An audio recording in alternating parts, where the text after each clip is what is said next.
Good morning, afternoon. Turning morning into afternoon. Lunch hour time. Good afternoon. Here at the ballpark today. I gotta kind of that a little better, a little better, a little better, a little better, a little faded there, a little pixelated there on the screen. I'm not sure what's up with that. Huh.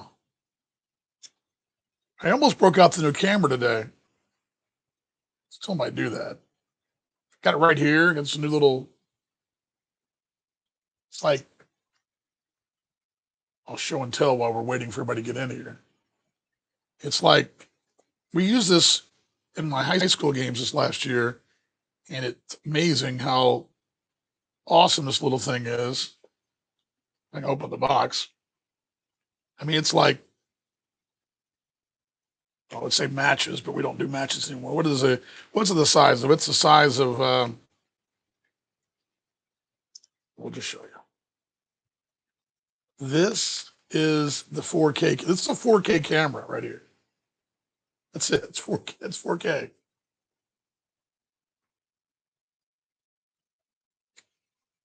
Amazing. Really good stuff. Really good camera. And anyway, I need to probably get that going at some point. But anyway, I've had it for a while, and we haven't used it. And I think oops, sorry.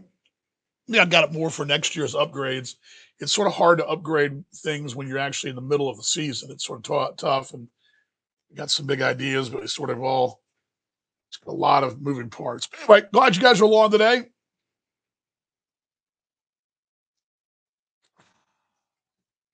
Good coffee this morning, for me anyway. I was up last night doing some God, it still looks terrible. I'm not sure why it's pixelated like that.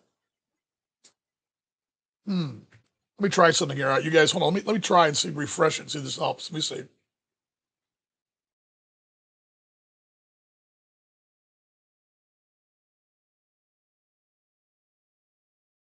We'll see if this. Oh,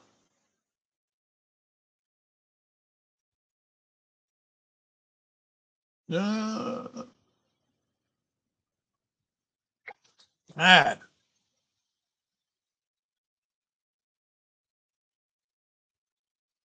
a little better now. A little better. A little better. It's a little better. Okay, a little better.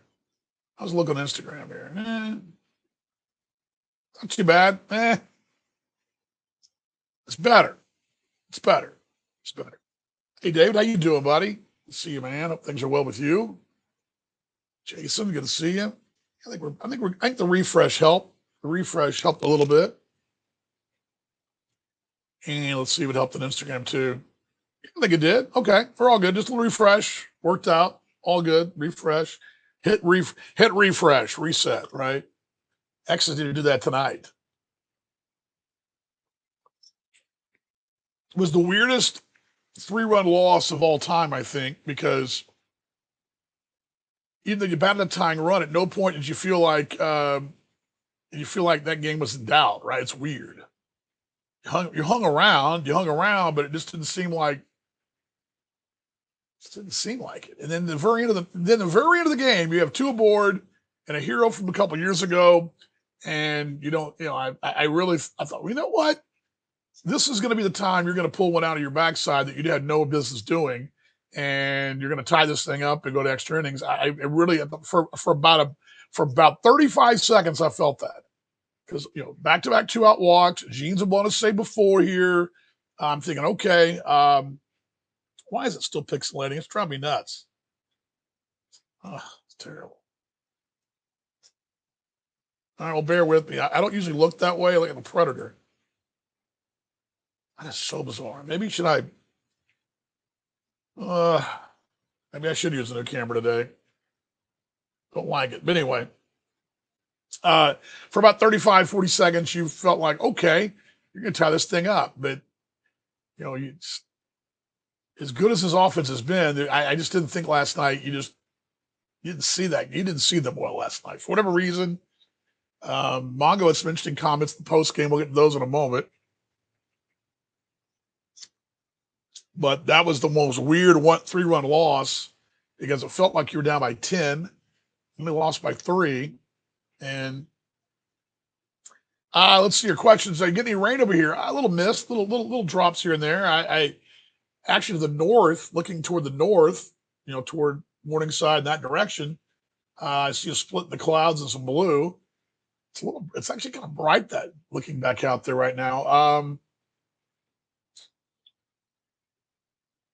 Usually I can look at the tarp and kind of see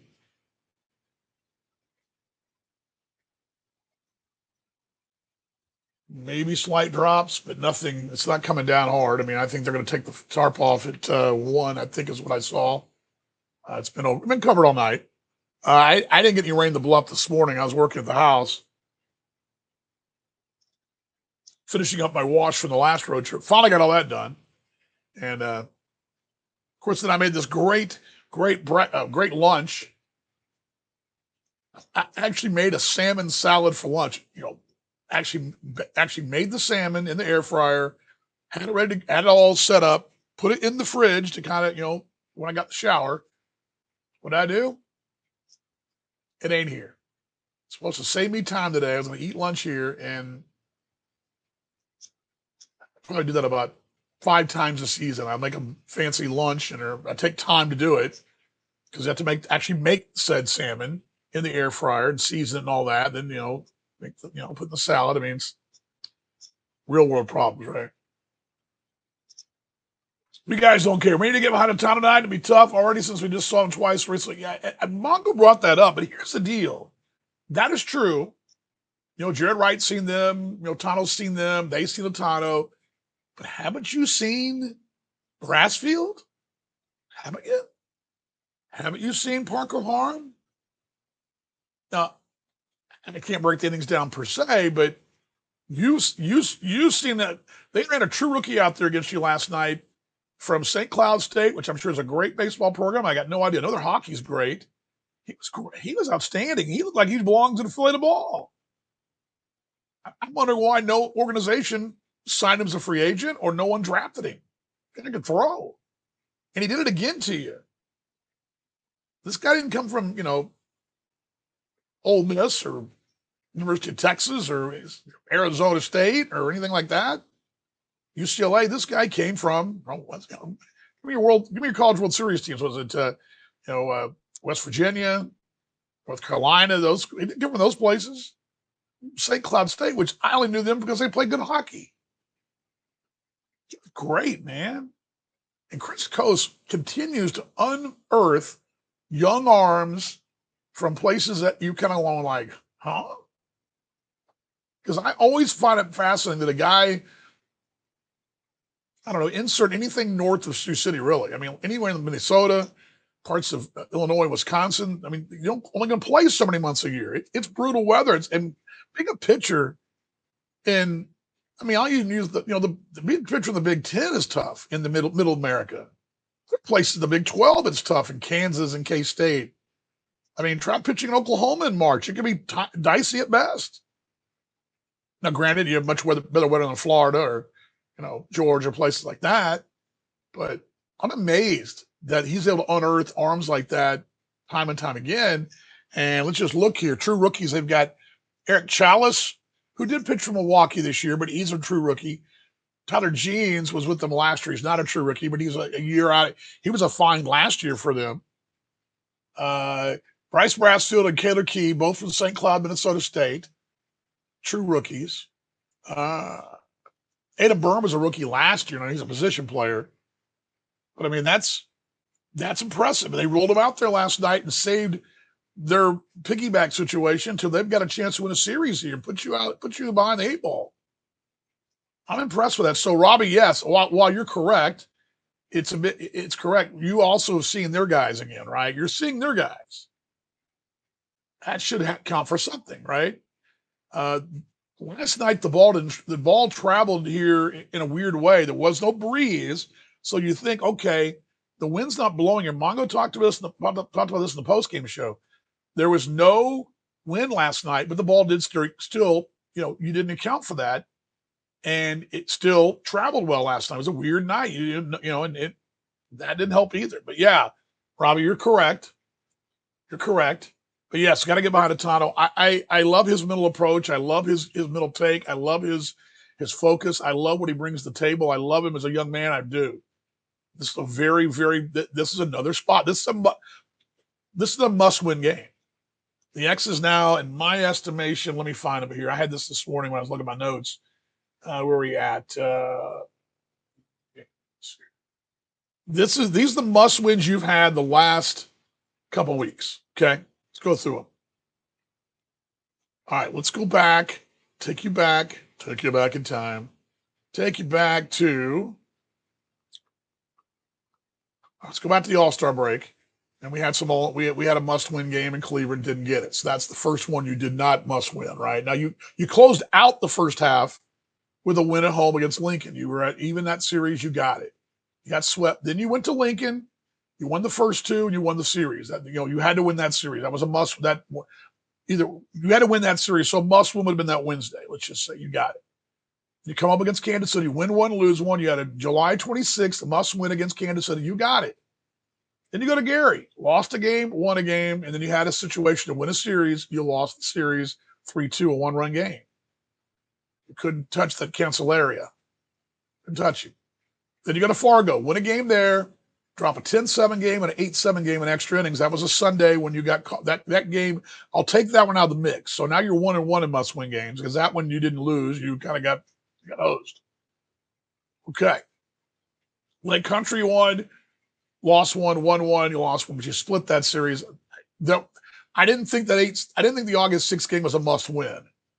I mean, you're going to split a 4-game series more times than not, and that's the goal, and I didn't think so. Now, the Chicago series, you had to win that series. I thought that Sunday was a must win for a sweep. You didn't get it, so you're 1-2 in must wins, okay?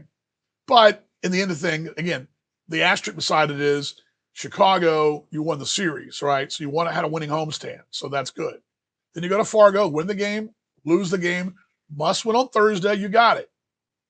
Then you had a Friday night win in Winnipeg, you had a Saturday win there, that was another must. You had to win one of those 2 games, you got it. So in your must wins, 3-2, 4-1, however you want to look at it, depending on how you want to look at it, because again, you didn't win that game against Chicago, but you won the series, which means you had a must win on Saturday. So my must wins today, I was thinking, okay, you're basically 4-1, your must win. So you have no must win here. Today's a must win. You could not lose a series at home against Fargo. I don't care how good they are.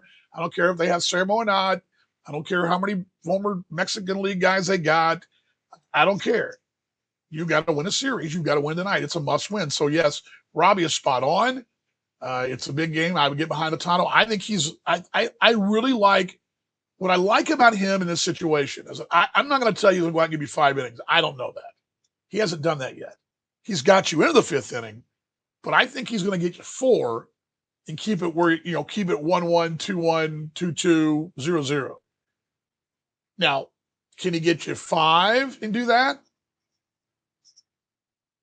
Well, if he could, that'd be huge, man. Anything beyond 5 and kept you in it is a bonus because you did use Brian Beard. He won't be available, but Mongo talked about one of the interesting things he said last night in the post game. Everybody besides Ryan Beard will be available today. So going into the night that you're probably going to use your bullpen for multiple innings tonight and lock it down. So by getting a lead early is going to be huge. Getting even a 2-1 lead, 2-0 lead is going to be huge. But what you can't do is get buried, or you can't be down 3-0 when you go to grab your bat in the rack at the first inning. You just can't. So Otano's going to survive the first. That's item number 1. B, give you innings and keep you in it. Preferably somewhere in the 5th inning. And I'd love to see him go back to your early season Otano where he would go 6-7. But I think right now where you're at, you're just trying to get, it's inning by inning proposition. So that's the first thing Mongo said last night is to get you get you get you in the game, keep you in the game and not get you buried. You can't be down 5-0, 6-0, and 3. You just can't. Now you came back and scored 6 last night, but you wound up giving up 9. And it's like Mongo said, we run our bullpen out there multiple innings, and that happens. What makes the bullpen so valuable is the fact you can go out there and throw 1 inning for one guy, see another guy another inning, another guy another inning. Suddenly you can't lock in on a guy over 2 or 3 innings, right?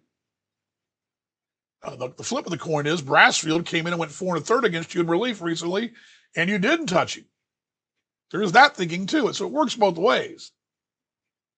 It's a baffling game, isn't it? It's a baffling game the way it works. But anyway, so there we are. But I would say, yeah, get behind him for sure. I think his mental approach is good. I think he knows the moment. I think he's grounded. I think he's what I love about him. He communicates with his teammates. He knows the moment. He knows it's big, and there'll be no more. I think what you'll see tonight is a lot of the emotional side you saw of him last Thursday. He was fired up when he got a double play ball. He got 2 of those. He was fired up. You'll see more of that. You'll see the guy you saw during the complete game here at the ballpark. You're going to see more of that. I think the team feeds off his energy as well. So you'll see more of that. I think that's something that may have just gone by the wayside the last month, but you saw it last Thursday. You're going to need it, man. You're going to need it tonight. And again, I believe, if I'm not mistaken, Jack told me it was going to be the piggyback today, Harm, and then Krieger. You've pitched pretty well against. You faced Krieger, and you've done pretty well against him. So I think what Fargo's doing is trying to limit the exposure to Krieger, who's been really good this year. But you're they're strategizing here. Okay, you're going to see him twice, and we're going to keep minimize how many times you see him, and that's going to benefit us. With Harm going out there, probably giving them a couple looks at you as well. Suddenly, so the key is going to be it may not be so much what Otano does, it may be what your adjustments are at the plate. Is that slider that you keep biting on with the righty a problem with the righty and other righty or not? Is Krieger able to do the same thing Brasfield had you doing? You get yourself out. Knowing that Brasfield slider about half the time was not a strike anyway.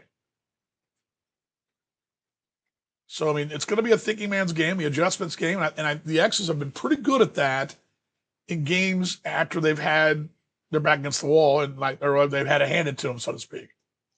All right, let's continue here. Azuna's having a really good run right now. And I said that on the weekend. You need to capitalize while that's going good. I mean, he's just been a beast, man. And he's a guy that makes adjustments. It's funny. I was happy sitting there on the bus, I think it was, and Rafael Melchion asked him over the weekend. We were coming back. He asked him something about, "Hey, what did you go on Friday night? This is Sunday." We were trying to put together numbers, and he was able to tell you, it's amazing. He's a sponge at that stuff, man. He's an adjustments guy. And he's a guy that's been really consistently, no matter who he's facing, and that's big. Braulio's well. Braulio's also been in that groove too. His numbers continue to rise. Your other guys are going to have your ebbs and flows, but I think those two guys, and you put Vuletic and George right in the middle of those two, suddenly things feel pretty good. I mean, they've cooled a little bit. Henry got on base again last night with the walk. Had a home run on Sunday. There's that, but anyway. But yeah, really good stuff. I hope our coach has some answers. I don't know what those would be, Tracy, except for maybe, I think Mongo was disappointed that the defense didn't adjust for the wind last night or for the lack thereof. Thought that nothing was going to carry. This ballpark in general is a pitcher's ballpark, but he mentioned the post game show. A couple balls got over our head.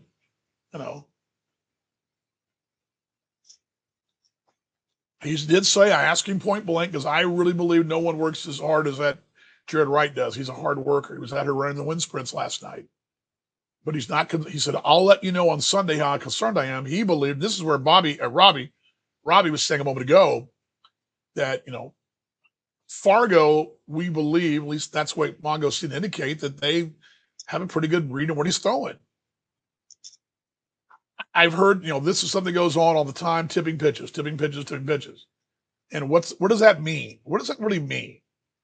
Okay, well, it's knowing what he may be throwing by his body language, by where he holds the ball, there's something they're picking up. It's not sign stealing. That's a different thing. That's a whole different animal. That's the guy at second, doing this and motioning what pitch is coming. That's not that we're talking. We're talking about picking up, maybe it's something in his delivery. Maybe it's where maybe on a break. Let's just say, for example, maybe a slider just say, his grip, you can't see it because he's hiding it, but he has a tendency to maybe let's just this is a little thing that we wouldn't catch, but maybe here's where he's at, right? Let's say it's the slider he grips, and maybe his grip causes him to kind of drop when he does that grip, right? We see him sort of move his arm. Maybe that's it, right? Or maybe the way he put maybe where instead of being here, he's here in the glove, right? I don't know. Maybe it's a shoulder thing. Maybe it's a body language thing. But there's something they're picking up, is what Mongo seemed to indicate. Bobby had talked about that a little bit too over the weekend. That happens. Guys in the big leagues tip pitches all the time. It usually happens. At least it's in the conversations I've had over the years. Most of the time, guys tip changeups. And if you can figure out where the changeup's coming, then you know the fastball's coming or whatever other secondary pitch they throw, right? But guys in general, in young pitchers, especially in high school, I see this a lot. I'm able to pick it up then, when and this is why when a college scout's looking at a high school prospect, and I use this kid we had down in Grandview. The reason his velocity was so, it'll grow, but what made him such a valuable piece is that you never could pick out what he was throwing. His changeup delivery is the same as his fastball delivery, and vice versa, right? And he wasn't tipping, and that means, okay, this kid, we could get the velocity up from, say, 89 to 93, 94, and he also threw strikes, right? So tipping pitches is what they believe is probably the part of the problem. Now, and this is where Robbie was talking about Fargo. You've seen Fargo now, a couple times now, and if let's just say they are tipping pitches, and Fargo's got a read on it when they're feasting, right? I'm not saying back-to-back home runs aren't going to happen, because they do. But what I found interesting was you had a back-to-back home run, you had back-to-back doubles, and back-to-back innings. I'll have to go back and look at the data and see what pitches were hit and where their location in the zone was. But I would think that would tell you a little bit of something. They did see something, and they seem very confident. They're a really confident, cool, competent team. Florida's a real cool hand Luke, man. They are really, really. They have a real. Okay, they know where they lack where they're lacking, but they also know where they actually got you. It's very much like Sioux Falls. They have a very cool approach. They don't swing the bat real hard. They don't grip the bat tight. I think the X's have swung the bats well, but they grip the bat tight.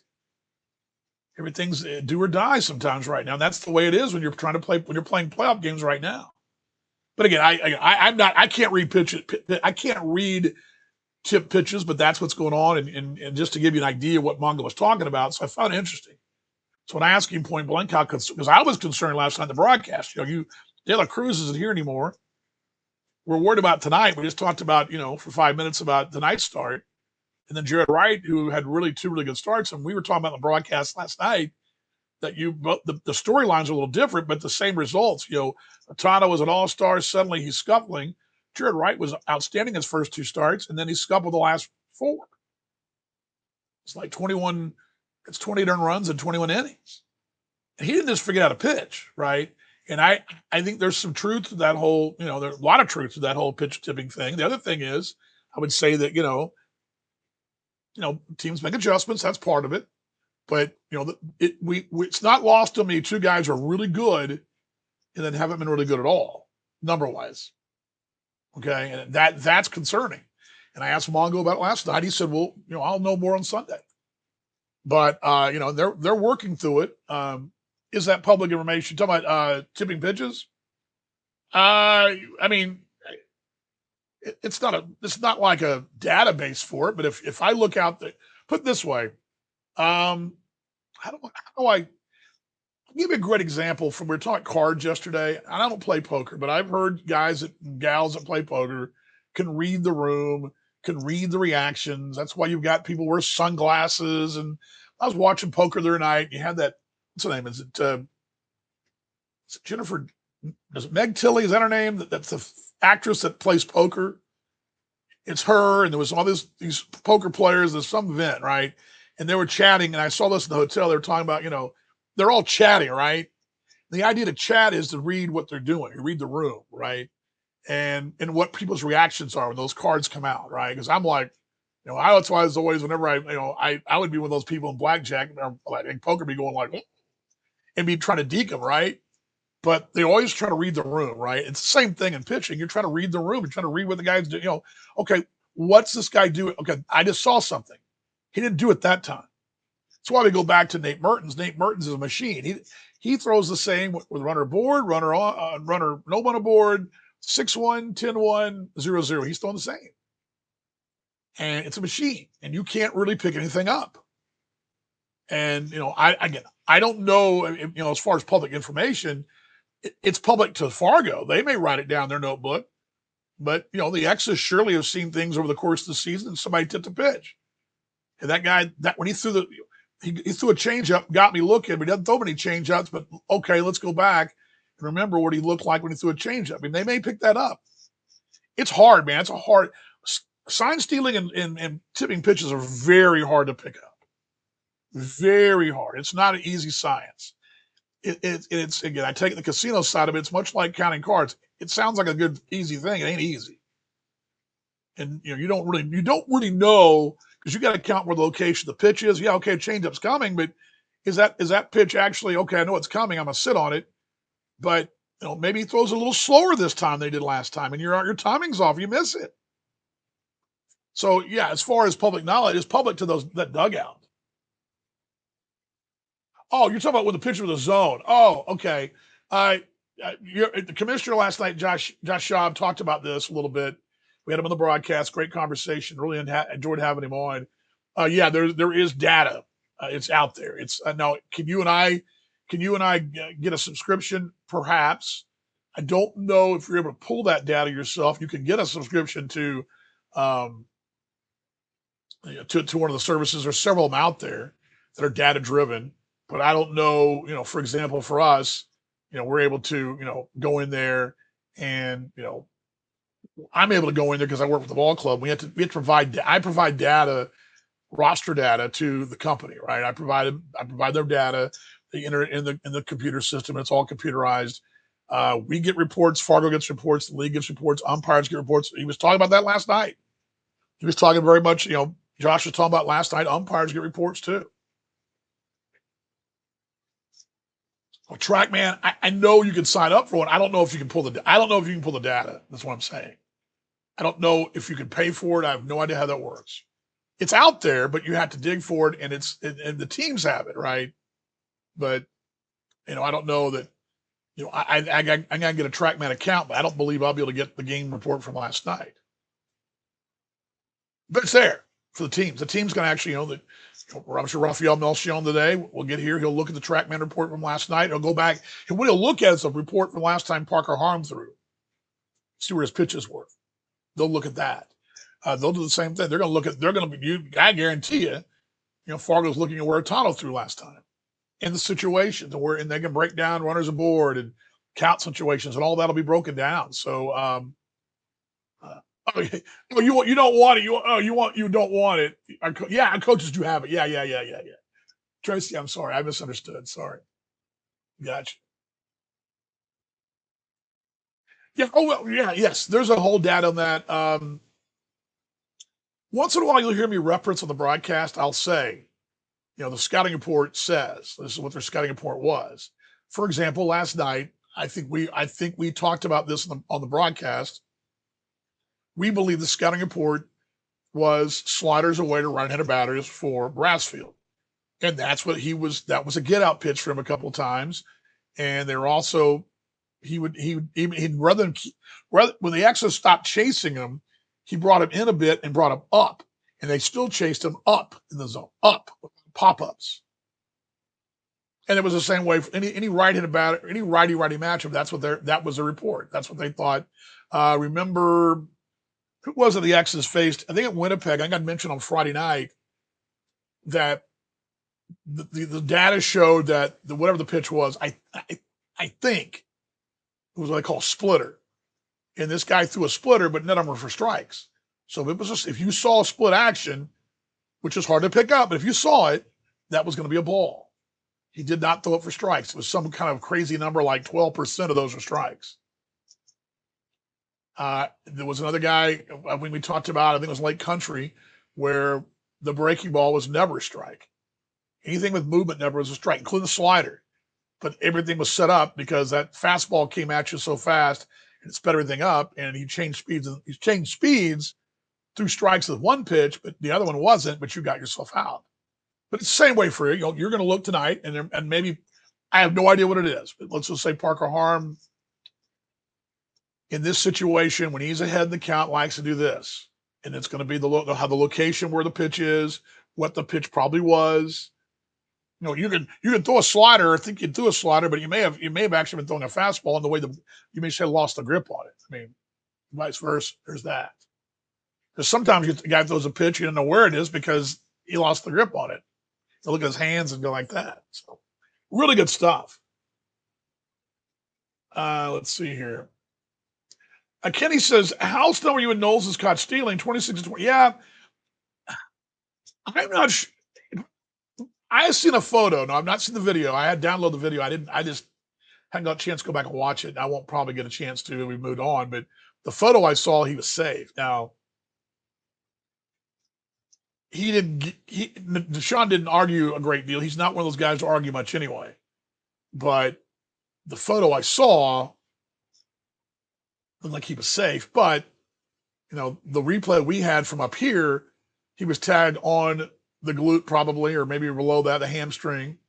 But the umpire made the call from behind. I didn't think it was close. I thought he was out at the time, and I was shocked by that. But anyway, yeah, I was definitely caught off. Texas did steal 3 last night, 3 of 5. Still your 86%, whatever that is. You're at 80. You're almost 87. You're back to about 85 now. But you're getting a little traction on the base pass. That's 39 you stole against Fargo. Now, granted, the kid from Waco Midway, Kenny, they gunned down Trip Clark, gunned down 2 last night. They hadn't. I think earlier this year in game 2 here they threw out 2, but there was a stretch I believe of like 13 in a row they hadn't thrown out anybody. Then they threw out 1 last week, but the X's have had the better matchup on the ground, but that did help. It did slow your game down early in the contest. Yeah, no doubt about it. So, yeah, I thought it was great last night, too. Go back to the commissioner said he did mention, and I asked him point blank about ABS, and we've talked about where does that stand? Where's the ABS plan? Where do you think that's going to be? And he's told us this before, and he's answered it, and I think he's right. The American Association is closer now than it was this time last year, but I don't know if they're going to implement it next year. But I think what he wants to do, and I think he's right. You want to make sure it's all, the SEC went with it this year, right? The Big 12 is going to go with it, right? You want to make sure the technology is there. You don't want to be the front end of it where you got, and I'll use iScore as an example, even though it's not the same thing, but iScore's stat technology was not prepared this year. And you want to be prepared, and you if you had in a perfect world, you add iScore next year, right? When they've had a year to work the kinks out, not when you're getting the kinks worked out on you, right? You're having issues. Jamie Miller's done a great job of trying to navigate some of that for us. They've done a great job. iScore's added things during the season, but quite honestly, when you're in the middle of a season, it's probably to stop down to tutorials and try to figure out how to run a scorebook. It's just you got other things going on, and that's what you do in March, right? That's what you're trying to do in March for spring training. But I think Josh was right on. He said, "Look, hey, we want that technology. It's there. The technology is there." And he even said to us last night, "There are other companies out there, not just TrackMan, the league uses TrackMan. There's other ones out there that are trying to sell what they've got, their technology. There's some AI mixed in there, obviously." But he said, it's out there, but he wants to make sure that the league is prepared. He doesn't want to just jump into it and say, okay, and not have it. We don't want an iScore situation. He didn't say it that way, but I get it because an iScore is a situation where the league had to go to it and do something because Point Streak went out of business last October. So you had to have something, and you were kind of in a spot. But I think when it's ready, he was clear about it. And what he also said, what I've told you, that controversies in the big leagues have gone down dramatically. Ejections are way down. The ejections that you've had have been sort of human error things. It was the Bach situation a days, 2 weeks ago in the Atlanta game. It was Atlanta and Mets, I think. There's been a couple of situations like that. There have been some rule interpretations, but balls and strikes, which guys get thrown out more than anything, arguing balls and strikes have gone away because that ABS is there and they know, okay, the batter's like, huh? And their data person is watching and say, yeah, challenge that. Beep, challenge, and they're able to overturn it within seconds. So it's cut down on ejections. Hey, you suck. F you, this and that. And he mentioned that last night. So I was encouraged by that. I thought that was a great development. The other thing he said, too, I thought was really cool. I think you guys should, if you weren't tuned in, I encourage you to go back and watch the broadcast last night. He also says, I'm pixelating again. He didn't say anything about that. He said that what's unique about, I've said this a lot of times, and I haven't thought of these terms. Sioux City, Winnipeg, Chicago, Gary, South Shore, you name it, whatever team in the league, Kansas City, between the lines, the game's the same, right? Same roster rules, same salary cap, same, everything's the same. It's all uniform. What's different, and what I loved about it, and this is where I'm at, this is where I've talked about this before, while, we love Winnipeg. It's a great place, great atmosphere. I love the energy there. Their show is great. It's very first class, very big league, and there's a place for that. There's also a place for the Milwaukee Milkmen with a big development and a condo and a golf simulator next door and a bar and oh, by the way, there's baseball. There's a place for that. It's a place for every culture. There's a place for the little X's, for small town USA baseball and the hardcore. And he was talking about that last night. Everybody has a place at the table because the game's the same on the field. So while we're playing Kansas City, now you can argue all you want to about the merits of the markets. I mean, yes, it's easier to get to Kansas City than it is to Sioux City. We know that, but the level playing field is all there. And what makes everything unique, and this is where teams have to be. This is where teams got to shine in their own uniqueness and your own cultural uniqueness. Where for example, what's the selling point in Chicago? Major market. You're next to O'Hare Airport. Mom and dad can come see me in a heartbeat. I can get, if I need to go home, I can. We can get players here. That's sort of the selling point. It's easy to get to. It is a nice ballpark, easy to get to. That's sort of that's a feather in the cap, right? Everybody has a selling point, and you have to use your selling points and what makes you unique, your culture unique. And for example, he talked about last night, passion. This is a passionate bunch. Same thing in Sioux Falls, Fargo. Those are passionate fan bases. Those are people you've gotten to know and you want to beat because it is old school. It is a throwback. It is the old Northern League. It is that whole thing about Sioux Falls wanting to beat Sioux City and Sioux City wanting to beat Winnipeg and all. That's all throwback stuff. So I really enjoyed the conversation, and I hope you guys go back and chance to look at it or just get the highlights. But again, we all replace, and that's why I push the narrative constantly. The little X's it could, you guys, your energy, your spirit, this town, how it's different. How it is a plus. You can drive across town in 15, 20 minutes, right? A lot of folks are like going, I'm not going there. It's 20 minutes away. Do you know how lucky you are? Do you know how lucky you are? It takes me 20 minutes to go to church. My church is like 2 miles away. Talked about this before.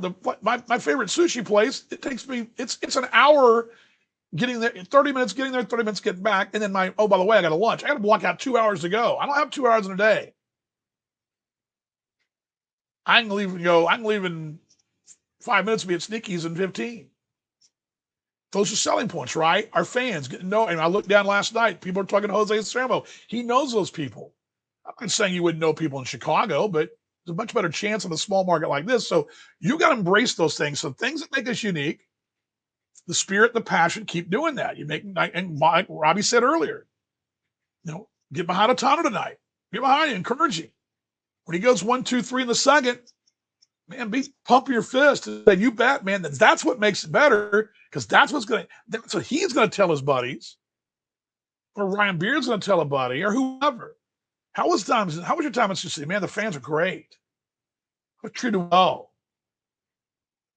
You know, we know our limitations, right? We know this is not Chicago's brand new ballpark. We know that.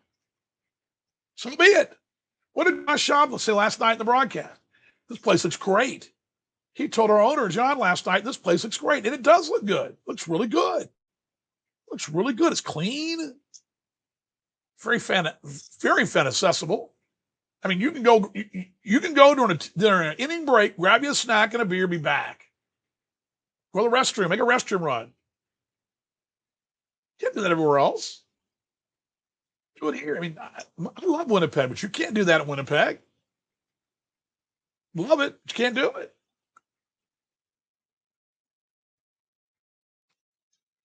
So again, those are things that I kind of left on the screen for a long time. Those are things that I thought were unique about the conversation last night. That again, we all have our place, and it's unique. We're not trying to be. I use Chicago because that's just the one in my head, but we're not trying to be Winnipeg. Now, can we do things that Winnipeg does? Sure. Can they do things we do? Sure. You know, we can all do things but we can also do it at a different scale. We were talking about last night all the groups of the different ideas, and I was really, I always, because, and I think we all are like this a little bit. I'll be honest. I think we're all, as Explorer faithful, we have a bit of a chip on our shoulder because we are a small town. We're not the big city. We're Sioux City. No one likes us. I get it because I'm the same way. League doesn't like us very much. All that. We get that. It's part of the brand, man. It's what we do. And I'm not saying they actually don't like us. I'm not saying that at all, but we know that's how hey, well, they're going to take care of Fargo. We've heard that before. And maybe not. I don't know. But I heard last time the commissioners on our show, on our broadcast, singing the praises of Sioux City and how important it is to have this team in the league. And our place is very important here. And I got to figure, and I don't know who, but I imagine, let's just say you're a former big league guy. You come here to play. It's refreshing. It's refreshing. That's why John Nagowski loved it here so much. He went from here to the big leagues, came back because he loved it. He was refreshing. John told me before, it reminded him why he loved baseball. The minor league game is a minor league game, but each market is different. Fort Wayne, Indiana, their badass ballpark is totally different than, I don't know, trying to think of another Midwest league town. Cedar Rapids. Cool ballpark, but different environments. They're all different. Beloit is different in the Midwest League than, say, Lansing. They're all different. Same thing in our league. Yeah, it's still partner ball, and we're in the same league, but a game at Sioux Falls and Sioux City. Matter of fact, the Fargo people told me, who came here 2 weeks ago, said, man, we loved it. They loved being here. A, they like to be here and not be working. That was part of it. 2, they love being able to go and grab, a quick snack and all that. And they love the seats. The view's great. There's not a bad seat in the place.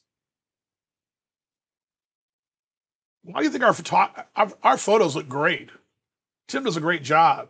And Val's done a really good job too this year when Tim's not been here. But Tim's great at shooting photos. But Tim also's got great vantage points. He knows the vantage points here are great anywhere. Not every ballpark's like that. There are a couple. You can't shoot pictures anywhere except for down the photo well. And if you're not shooting well in the photo well, you're screwed. But here you got great vantage points everywhere. Anyway, all right. Let's see here. Where were we? Do I think, DB, do you think 80 breaks the record for the end of the game on Sunday? He's got 8 to go, right? He's got to get on base for starters. Got to get on base. He's not, by the way, they're taking the tarp off here in a minute, so that's good news. He's got to get on base. That's a must. And he seems to be getting on bunches. He's slowed down a bit. I don't know if it's the pressure of getting the numbers. The team sort of slowed down a bit too. I haven't figured the numbers up today, but you got 19 games to go, something like that. I mean, I thought you'd steal 300, but you've been slowed a little bit by a couple of teams, one being Chicago and the other one just today. Fargo as the music comes on here. They're going to pull the tarp to some jams. But I, I don't see why he wouldn't. I mean, I'm prepared for him to. I mean, he could easily go out tonight and steal two more. Yeah, they can do it by Sunday. Sure, absolutely, absolutely. Field is so nice. It is nice, man. It looks great. Tracy looks great. The youngsters and Travis are about to uncover the field here, which is good. But covered last night. All right, what else you guys got? Last call on questions and comments here. I just thought really I love the fact that I'm a little nervous because I know that Josh Schaub sees, goes to Chicago and he's got Blaine, Minnesota, this fancy new development, and Kansas City in their ballpark with all that, and the Stadium Club, and and Milwaukee and that development, and he comes to Sioux City, and I'm a little conscious of the fact that we don't have the big Stadium Club that they have in Kansas City or Chicago, whatever, But what we do have, I'll tell you what's interesting is that he was like, the area looks great around here because I know the hotels coming in here. This could be a development, And he even mentioned Sioux City as a city, how they supported this facility. So it's not lost. He mentioned something, I'm paraphrasing, but he said, that's a fortunate relationship. Not all cities have that. I know we sort of, because we live here, think, oh, well, but they do support you. And not all towns are like that. Cleburne has sort of been in a stall with their development. That place has been there since 17. They haven't really done much but put a 7-Eleven at the corner. There's supposed to be condos and all kinds of stuff. It's just a nice 7-Eleven and into the toll road. So yeah, but I really love the conversation. I hope you guys did too. Tonight, must-win situation, 6:35. I think the club will respond. Again, you only lost by 3 last night, and battle, and again get behind Atano tonight. His teammates will be as well. KCAU, so let's go. X's, there you go. Get to see Sports Zone. I appreciate you guys.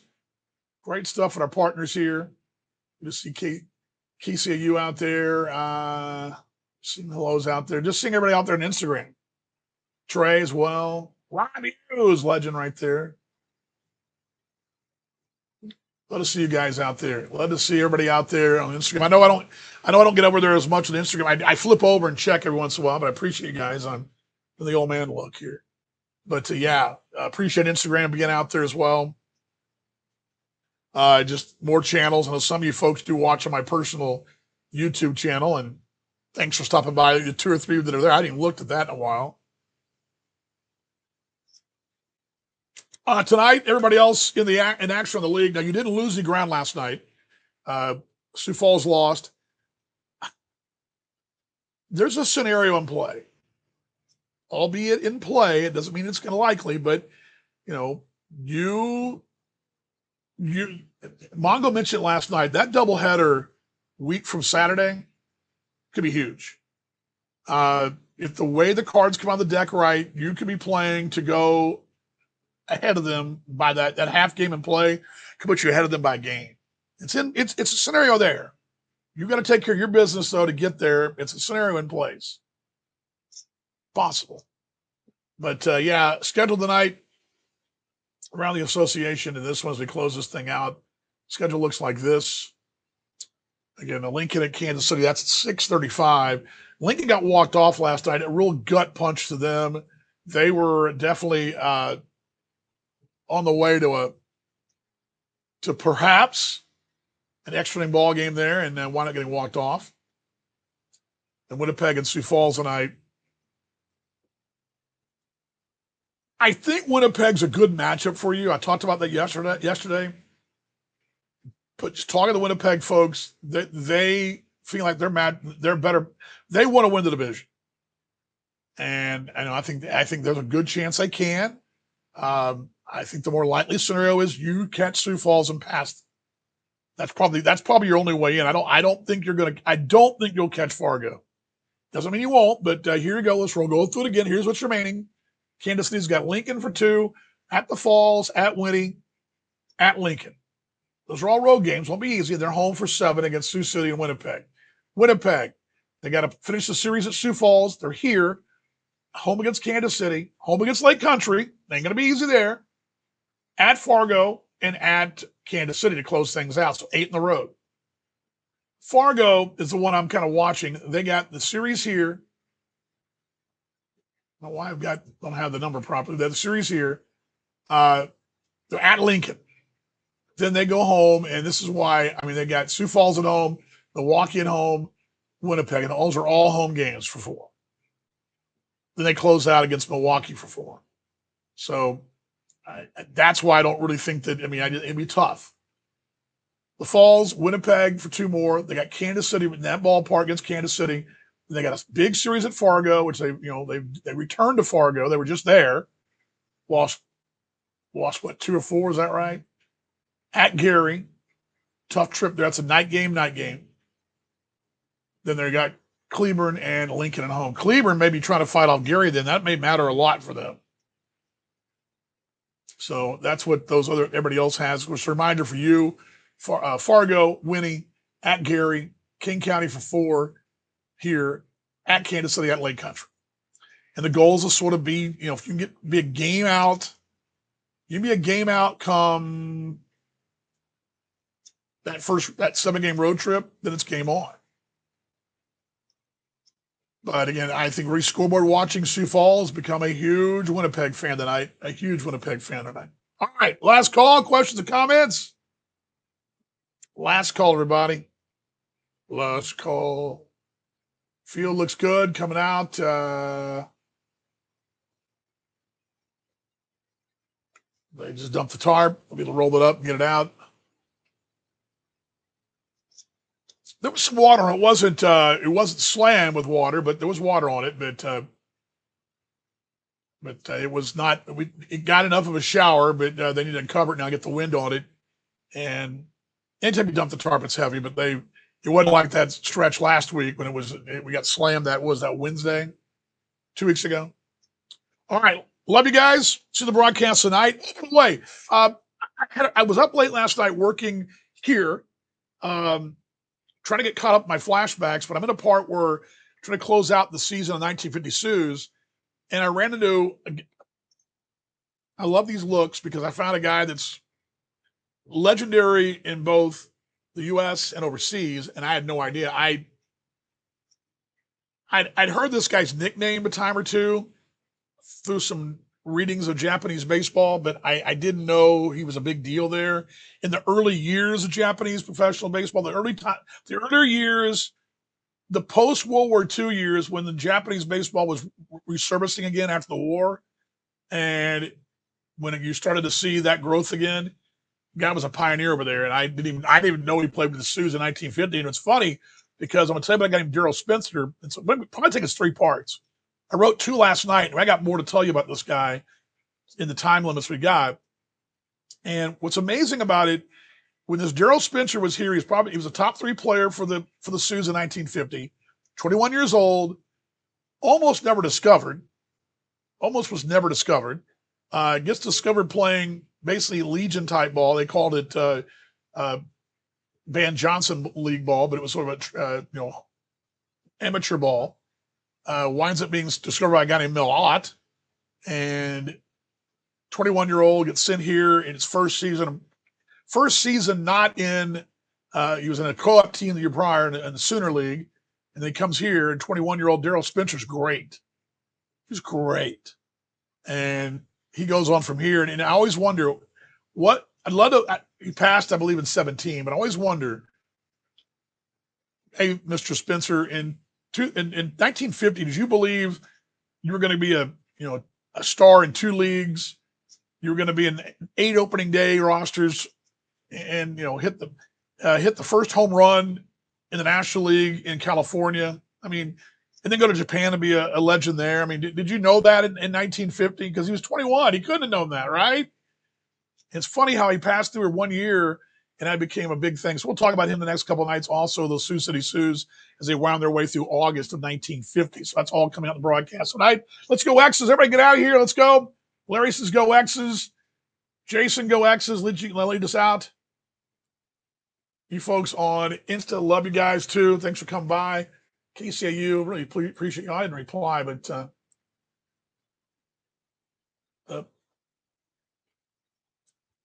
want to reply to these folks. I need to reply more. There we go. There we go.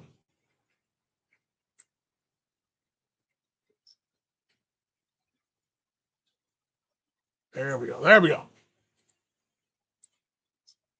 I responded. Okay. All right. Love you guys. Let's get out of here. See you on the broadcast tonight. Bonnie, good to see you as well. Everybody's going to be part of this one today. Fields uncovered. Should be ready to go. Gates week at 5:30. It's Wednesday night. It's Wild Card Wednesday. It's also All Abilities night tonight. I love that day. We have this every year. I have a lot of special folks here. We're looking forward to seeing them tonight. We love them. We love seeing our All Abilities folks out here. And it's something we were on the road. Fargo did it last Tuesday night, I think. So looking forward to seeing those folks out tonight. So let's all have a good time tonight. Get a W as well. Each your opponent is the chicken wings, so check those out. The gold sauce is gold, Jerry, gold. Check that out. Carter, good to see you as well. Go X is there as well. So again, gotta get a W. Gotta get a W. Go Winnipeg. I love Robbie's thinking. Get behind Penny all the time tonight. Gonna need it. Also, bingo tonight. Barkin Park night tonight. Should be a great night with the puppy dogs out here as well. And, of course, the discounted hot dogs, $2 hot dogs. Best hot dogs in the American Association. Ain't even close. All that coming up. All right, love you guys. See the broadcast tonight. Go X's time. Here we go. Here we go. Here we go. Here we go. All right. 1, 2, 3. Go X's. I'll see you on the broadcast tonight, everybody. Discord channel up as well.